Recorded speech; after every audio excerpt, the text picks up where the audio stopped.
Baik, ini ada pertanyaan lagi Pak Ustadz. Bagaimana sebetulnya cara kita mengingatkan orang tua yang mungkin berbuat maksiat, Pak Ustadz?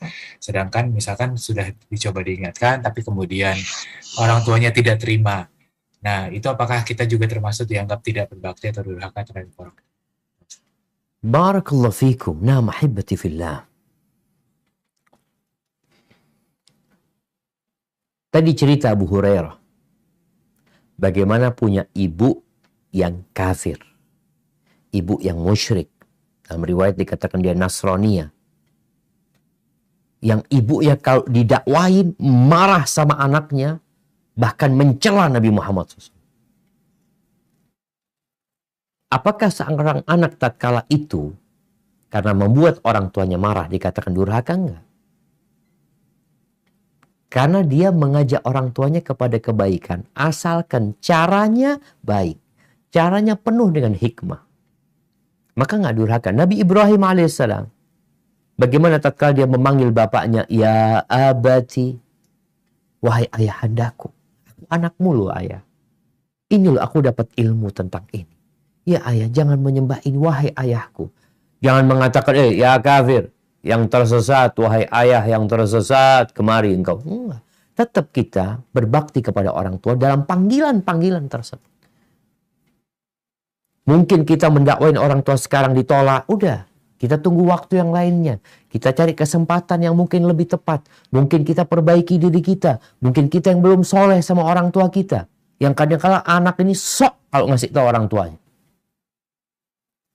Perlu belajar adab dan etika. Supaya kita dalam mendakwain orang tua tetap berbakti kepada orang tua.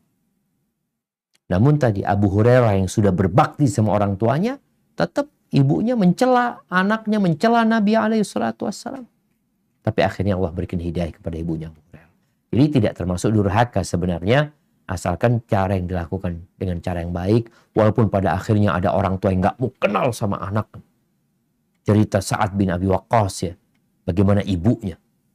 Ketika anaknya masuk Islam, ibunya mengatakan, nak, aku akan mogok makan sampai engkau meninggalkan Muhammad SAW.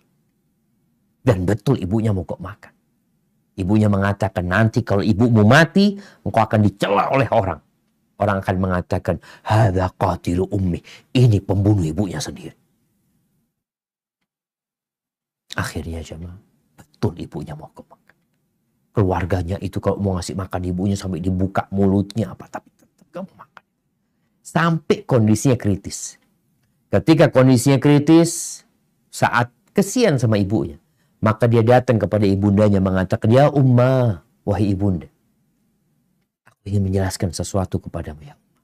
Lau anna laki mi'ata nafas, wahai ibunda. Kalau engkau memiliki 100 nyawa, 100 nyawamu. Kemudian nyawamu satu persatu keluar.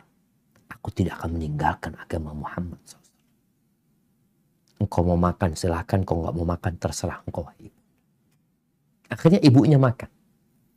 Jadi kondisi seorang anak yang mendakwain orang tuanya, dalam kondisi orang tuanya nggak mau, yang marah-marah sama anaknya, insya Allah kalau cara anaknya penuh dengan hikmah, tidak termasuk durhaka kepada orang tua. Bahkan itu bentuk kebaktian yang paling puncaknya.